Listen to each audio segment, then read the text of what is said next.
Qadırlı Qırgızstandықтар, ардактуу коноктор, алдыңарда туруп, ант берип жаткан ушул салтанаттуу ирмемдерде 2000 жылдан ашуун тарыхы, ар түрдүү окуяларга бай, күнү тууган замандарда Азияны дүңгүрөтүп, улуу дөөлөт курган, жаза тайып алдырган замандарда далай азап тозокту да баштан кечирген байыркы элимдин бүгүнкү тагдыры жана келечеги үчүн өтө жогорку жоопкерчилик мойнума тагылганын эң жакшы түшүнүп, бир чети бир эсе толкунданып турамын. Бул жоопкерчилик жөнөкөй жоопкерчилик эмес. Байыркы мезгилдеги Барсбек Каган жана анын үзөңгүлөштөрү, берегиде Мухаммед Кыргыз жана анын мүдөөлөштөрү, кечегиде Жусуп Абдрахманов, Абдыкадыр Орозбеков жана алардын санаалаштары өз кезинде Кыргыз элинин келечеги тууралуу кандай санаа чегип, түмөн ирет түйшөлүп, кандай жоопкерчиликти аркалашса, дал ошондой оз уйпаны көтөрүү жана өтөөлүнө чыгуунун милдети биздин алдыбызда турат. Бул жоопкерчиликти өзүмдүн санаалаштарым жана замандаштарым менен чогуу тартууга белсенүү, ата журт алдындагы андай ыйык миссияны жетектөө мен үчүн өлчөөсүз сыймык. Элибиздин басып өткөн жолу чыйралуунун, дем күтүүнүн орошон булагы болуп, тарыхтын улам бир жаңы барагын өздөштүрүүдө элимдин жигер кайратын арттырып гана жүрүп олтурган. Андыктан улуу жана узак тарыхы бар элдин келечеги дагы кең болууга тийиш. Мөөнөтүнөн мурдагы бул жолку президенттик шайлоо өзгөчө жагдайда өткөндүгүн, Кыргыз Республикасынын президенти кызматына киришип жатканымды, ант берүү каадасы да өзгөчө кырдаалда өткөрүлүп жаткандыгын белгилеп кетким келет. Бул жөн жерден эмес. Бизди, жалпыбызды, өлкөбүздөгү соңку жагдай, саясий процесстер ушуга кептеди. Бу сапар элибиздин улуу максаттарга умтулуусу, үзүлбөгөн үмүт, татыктуу жашоо тууралуу кыялы баарыбызды тооруган пандемия коркунучунан да күчтүүлүк кылды. Натыйжада калың эл түрө көтөрүлүп, парламенттик шайлоонун жыйынтыктарын жокко чыгарууга, мурдагы президенттин жана өкмөттүн бийликтен кетишине алып келди. Өлкөбүз башаламандыктын жана мыйзамсыздыктын чеңгээлинде калаарда, улуттук ынтымакты сактоо үчүн 5 октябрь күнү элибиз аттанып, жапатырмак талап кылган кыял тилектен урмат үчүн чогуу чаран жоопкерчиликти тайманбай өз мойнубузга алып, абалды турукташтыра алдык. Анын ичинде мен дагы жан таттуу экен деп олтуруп алган жокмун. Ооба, биз 30 жылдан бери кыялданып келдик. Курулай убадаларга ишенип, жетеленип келдик. Биз кыска мөөнөттүн ичинде Азиянын Швейцариясына айланууну кыялдандык эле. Биз ар бир 6 жыл сайын бийликтин тынч жолу менен алмаштырылып турушун, ар бир 6 жыл сайын өлкөбүздүн турмушундагы ири жетишкендиктерди чогуу чаран майрамдап, жарандарыбыздын жашоо стандарттарынын жогорулашына, ар бир үй бүлөнүн жакшылыгына тең орток болуп, маңдайыбыз жарыла кубанып турабыз деп кыялдандык элек. Биз парламентаризм идеяларында теңирден тескери түшүнүп, жалпы саясий аң сезимди, саясий маданиятты калыптандыруу мүдөлөрүн кадыресе бизнес долбооруна айландырып алдык. Депутаттык орундардын акчага бааланышы, жалпы саясий маданияттын деградацияланышына алып келди. Мамлекеттүүлүгүбүздүн келечегине коркунуч туудурган көрүнүшкө айланды. Ал ортодо коомдогу социалдык жиктелүү күндөн күнгө, жылдан жылга курчуп олтурду. Тилекке каршы, соңку 30 жыл ичинде коомубуздагы бир уч топ гана байыгандын үстүндө болду. Менчиктештирүүнүн жүрүшүндөгү калпыстыктар, экономикалык жаңылыш саясат, адилет, байгер коомду куруу жөнүндөгү кыялдарыбызга, улуттук кызыкчылыктарыбызга кедергисин тийгизди. Натыйжада калың эл журттун чыдамы түгөндү.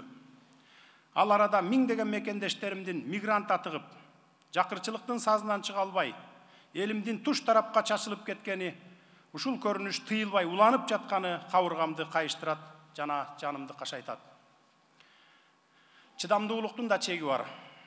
Андыктан 5 октябрь күнү калың журттун парламенттик шайлоонун жыйынтыктарын жокко чыгаруу талабын, бийликти биротоло кетирүү талабына өсүп жетиши мыйзам ченемдүү көрүнүш болчу. Бул жолу калың элдин жеңиши уурдалбайт. Калайык калктын аруу мүдөсү узурпация болбойт. Эл журтумдун ошондогу талабын жүзөгө ашырууну көздөө менин президенттик мөөнөтүмдүн негизги мүдөө максаты болмокчу. Демек, күн түндебей күчүрөп, бел чечпей иштеп, Камбарата, Сары Жаз кестери, жогорку Нарын каскаты сындуу ири долбоорлорду тез арада ишке ашыруу, жумушчу орундарын түзүү аркылуу иш менен камсыздоону, миңдеген мигрант мекендештеримди кайтарып келүү президент катары милдетим деп эсептеймин.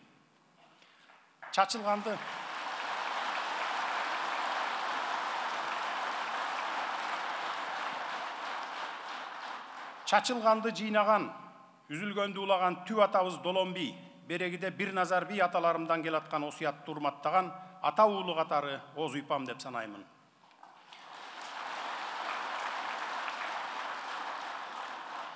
Кадырлуу кыргыз калкым, ардактуу коноктор, Кыргызстан соңку 15 жылдын ичинде бийликтин мөөнөтүнөн мурда кетиши менен аяктаган элдик толкундоолордун өлкөсү катары таанылгандыгы жашыруун эмес. Ар бир толкундоонун арты коомдогу ыркты кетирип, улуттук ынтымактын бузулушуна алып келет. Жарандык араздашуунун отун тутантып, мамлекеттин кыйрашын шарттайт деген кооптонуулар менен коштолуп, душмандарыбыз сүйүнүп турду, досторубуз күйүнүп турду.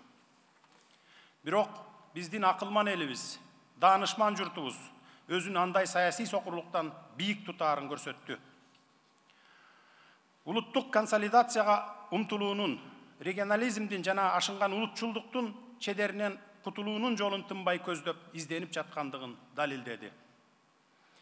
Кыргыздарга ириде түндүк түштүк болуп бөлүнүү, жердешчилик, уруучулук мүнөздүү, прогрессивдүү саясий дөөлөттөрдү өздөштүрүү, али эрте деген көз карашты ички жана сырткы душмандарыбыз канчалык таңууласа да, акылман элибиз андай терс жоромолдорду, тайыз божомолдорду кабыл албайт экен.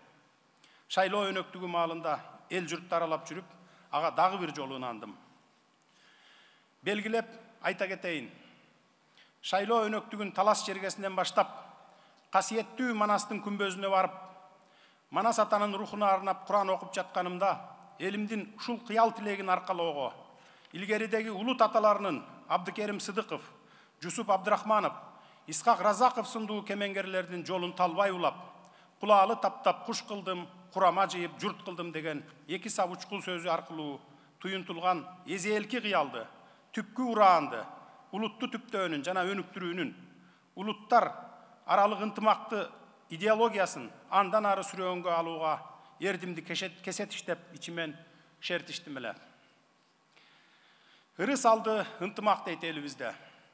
Ынтымакка коомдогу консенсус аркылуу гана алдыга илгерилей алабыз.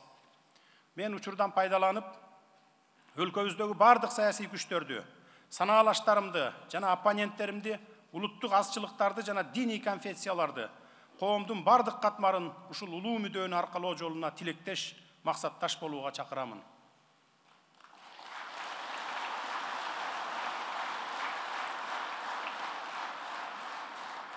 Ардактуу коноктор, кадырлуу кыргызстандыктар, элимдин ар бир патриот, мекенчил уул кызы кыялдангандай эле, мен дагы Кыргызстандын экономикалык жактан ыкчам өнүккөн, адам укугу урматталган, мыйзам үстөмдүгүнө умтулган, жаштары келечекке оптимизм менен караган, эркин жана кубаттуу өлкөгө айланышын кыялданамын.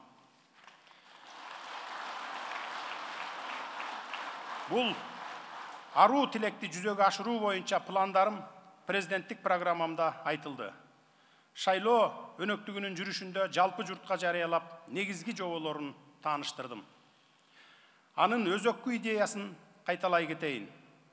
Менин президенттик кылган жылдарым экономиканы калыбына келтирүүнүн жана ыкчам өнүктүрүүнүн, ишкердүүлүктү, экономикалык жаратмандыкты туш тараптан колдоонун, элибиздин жашоо стандарттарынын кескин жогорулашынын жылдары болуп калууга тийиш. Ал үчүн коррупциялык күрөштөргө бөгөт коюлуп, калың журттун коомдогу акыйкаттуулукка болгон ишеними калыбына келтирилиши шарт.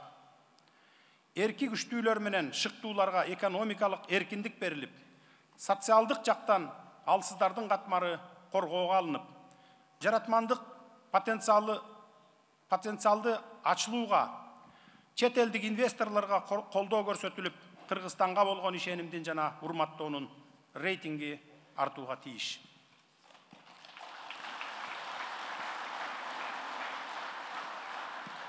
Экономикалык өсүш, улуттун маданиятын өнүгүшү, элибиздин рухий эргүүсү менен эриш аркак жүрүшү абзел. Элибиз таланттуу эл. Түгөлбай Сыдыкбеков менен Чыңгыз Айтматов, Төлөмүш Океев менен Болот Шамшиев, Болот Миңжилкыев менен Кайыргүл Сартбаева, Сүймөнкул Чокморов менен Тургунбай Садыков сындуу генийлерди тартуулаган элдин уучу кур эмес. Жаңы муундун өкүлдөрү, аты аталган залкарлар жана алардын замандаштары жараткан бийиктикти, алар жараткан рухий маданий дөөлөттөрдү образдуу айтканда маданий кайра жаралуунун салтанатын кайталай алат деп терең ишенемин.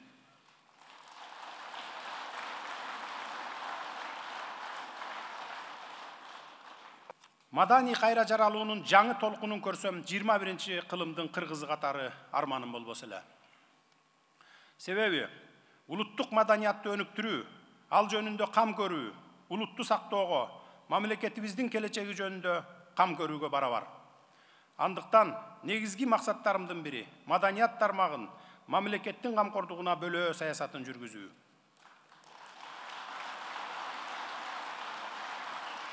Өлкөбүздүн экономикалык өсүшү, маданий кайра жаралуусу, стабилдүүлүк, алыскы жана жакынкы коңшуларыбыз менен ынтымакта болгон жагдайда гана раттуу түрдө ишке аша алат. Кыргызстандагы саясий окуяларга кылдат байкоо салып, олку-солку кылган окуяларга чын дилден кабатырлануусун билдирген, оор учурда бир туугандык колун сунган өлкөлөргө, ириде Орусияга терең ыраазычылык билдиребиз.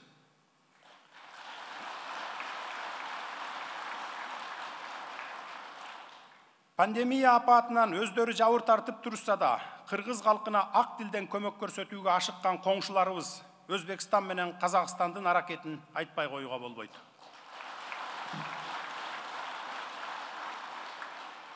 Бул өлкөлөр менен тамырыбыз менен тарыхыбыз жалпы, тагдырыбыз дагы жалпы. Демек, стратегиялык өнөктөш бул өлкөлөр менен ар тараптуу мамилени чыңдоо, экономикалык жана маданий байланыштарды улантуу тышкы саясатыбыздын приоритети. Бул саптагы мамлекеттердин катарына Борбор Азиянын башка өлкөлөрүн жана Түркияны кошо кетүүнү туура көрөм.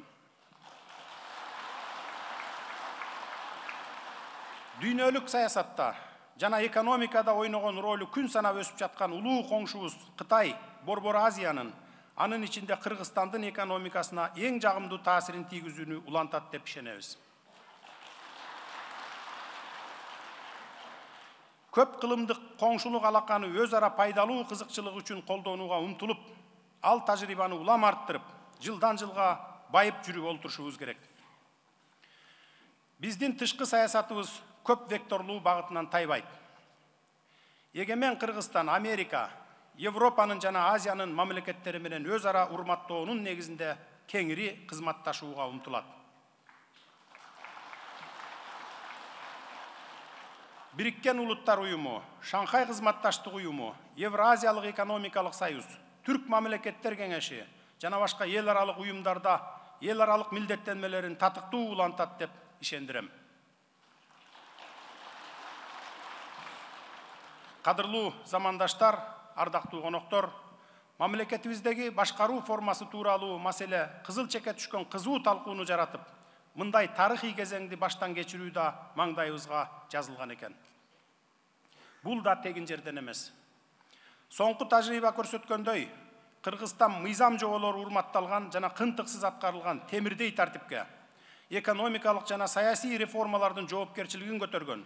Ошол жоопкерчилик үчүн калың элдин алдында жооп бере алгыдай бийлик системасына муктаж. Эл эңсеген андай тартипти, убадага жоопкер бийлик системасын президенттик башкаруу гана аткара аларын өнүгүп келаткан өлкөлөрдүн тажрыйбасы эбак далилдеген. Президенттик башкаруу, адам укугун басынтуу, сөз жана ой эркиндигин чектөө дегендик эмес. Саясий партияларды ооздуктап, эл өкүлчүлүгү болгон парламентти жана сот бийлигин көз каранды бийлик бутагына айландыруу дегендикке жатпайт. Тар, өзүмчүл кызыкчылык үчүн элибиздин байлыгын тоноп, уул кыздарын кордоого аракет жасаган жеке басарлык, үй бүлөлүк башкаруу эмнеге алып келерин, аягы эмне менен бүтөөрүн жакшы билебиз. Ошондуктан дагы бир мертебе кайталап кетейин. Президенттик башкаруу калың элдин алдында керт башы менен жооп берүү.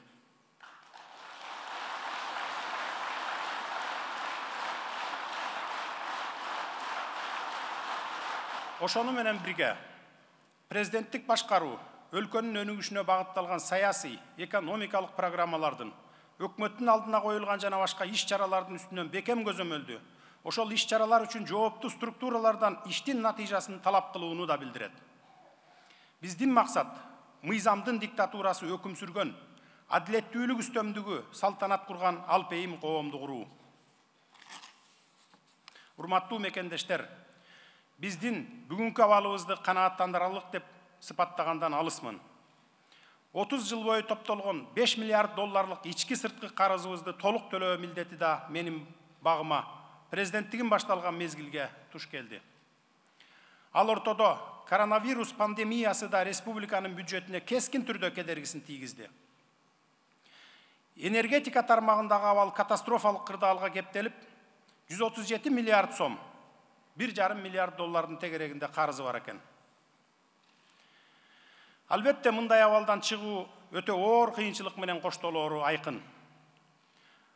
Ошондуктан менин алгачкы президенттик жарлыктарым кризистик жагдайдан чыгуу, экономиканы жандантуу чаралары камтылууга багытталат. Ал чараларды жүзөгө ашырууда эрки күчтүү элибиздин дем күчү, колдоосу кубат берет деп терең ишенем.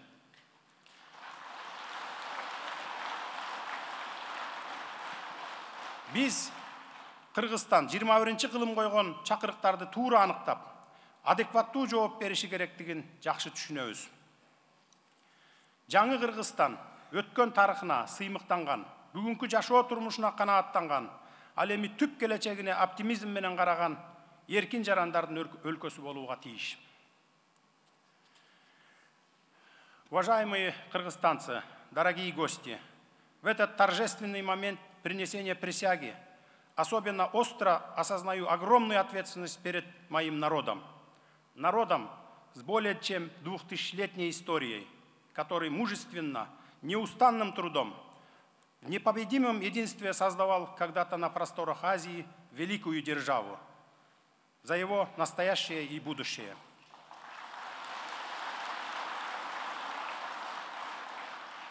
Это колоссальная, тяжелая ответственность.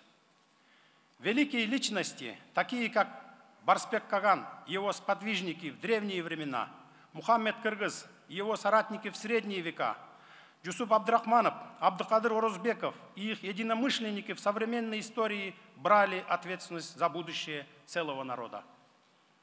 Также я считаю своим долгом и смыслом всей своей жизни служить и быть ответственным за судьбу народа. Для меня это превыше всего. Народ, который имеет древнюю и славную историю, достоин иметь такое же славное будущее. Вера и надежда людей на лучшее будущее, а также целеустремленность нашего народа были сильнее опасности пандемии. В итоге восставший народ добился признания недействительными итогов парламентских выборов, отставки президента и правительства. В тяжелейшей ситуации, когда страна оказалась на грани хаоса и беззакония, 5 октября 2020 года ради сохранения национального единства и мира, достижения общей цели мы вместе с народом, взяв ответственность за свою страну, сумели стабилизировать ситуацию.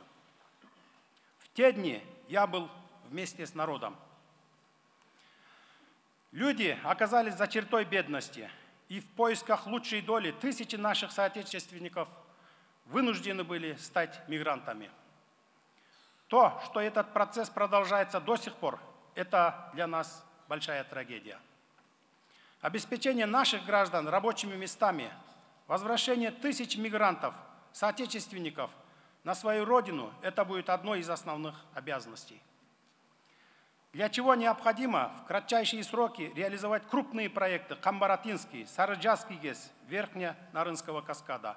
Считаю своим долгом сохранить верность заветам наших предков, таких как Доломби, Бирназарби, показавших пример священного отношения к родной земле, сохранения сплоченности народа.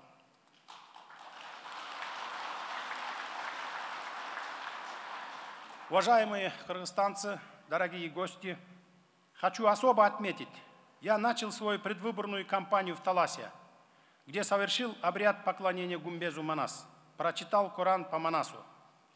Там я дал себе клятву, что сделаю все, чтобы примножить силу, процветание и славу нашего народа, твердо придерживаться идеологии национального единства, оправдать надежды и чаяния моего народа, следовать идеям, провозглашенным нашими отцами Абдыкеримом Сыдыковым, Юсупом Абдрахмановым, Исхак Раззаковым.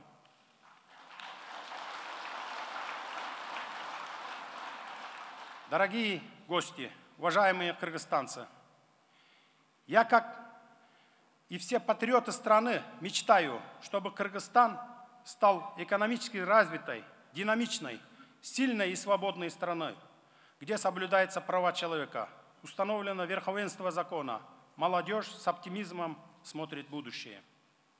Планы по их реализации изложены в президентской программе, основные положения которого опубликованы в ходе предвыборной кампании. Экономическое развитие должно осуществляться во взаимосвязи с духовным обогащением народа. Непрерывное экономическое развитие страны, его культурное возрождение, стабильность возможно только в том случае, если мы сохраним добрососедские и дружественные отношения с ближними и дальними странами. Мы выражаем большую признательность всем тем странам, особенно России, которые, выражая особую озабоченность в связи с происходящими событиями в Кыргызстане, в трудные дни оказывали нам посильную помощь.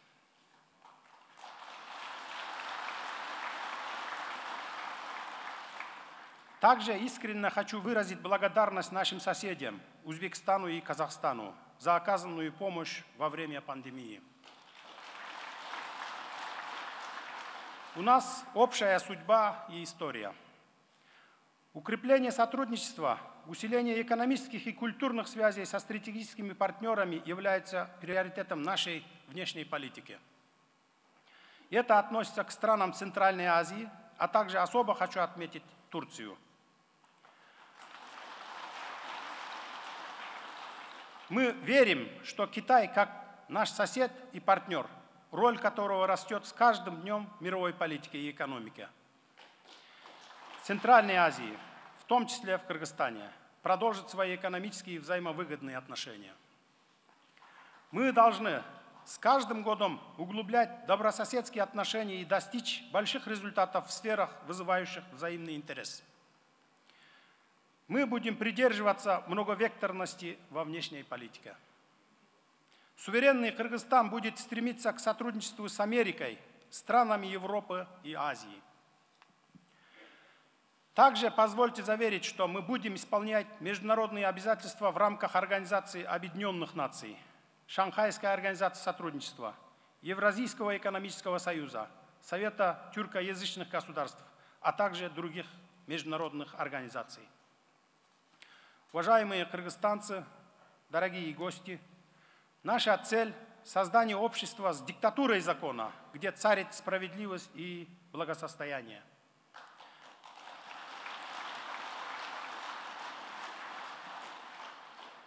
Предстоящая конституционная реформа также ставит эти цели.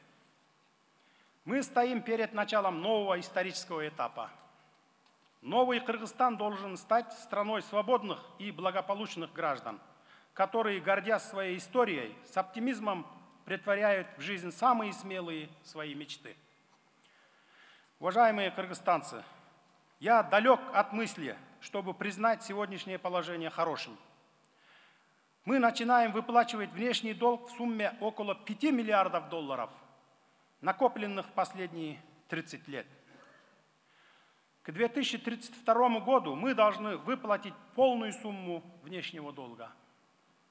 В связи с пандемией коронавируса уменьшился республиканский бюджет. Катастрофическая ситуация сложилась в энергетической отрасли, где имеется долг в 137 миллиардов сомов. Естественно, выход из этой ситуации сопряжен со многими трудностями. Но я убежден, что вместе с народом, объединив все наши усилия, мы выйдем из этой ситуации.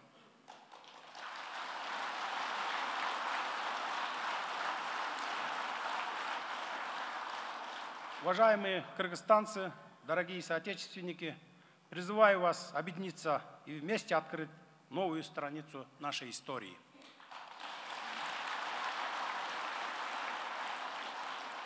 Урматтуу кыргызстандыктар, урматтуу коноктор, биз тарыхыбыздын жаңы этабын жаратуунун, жаңы барагын жазуунун алдында турабыз. Андыктан урматтуу замандаштарым, урматтуу мекендештерим, келгиле тарыхыбыздын жаңы барагын жараталы. Келгиле тарыхыбыздын жаңы барагын бирге жараталы.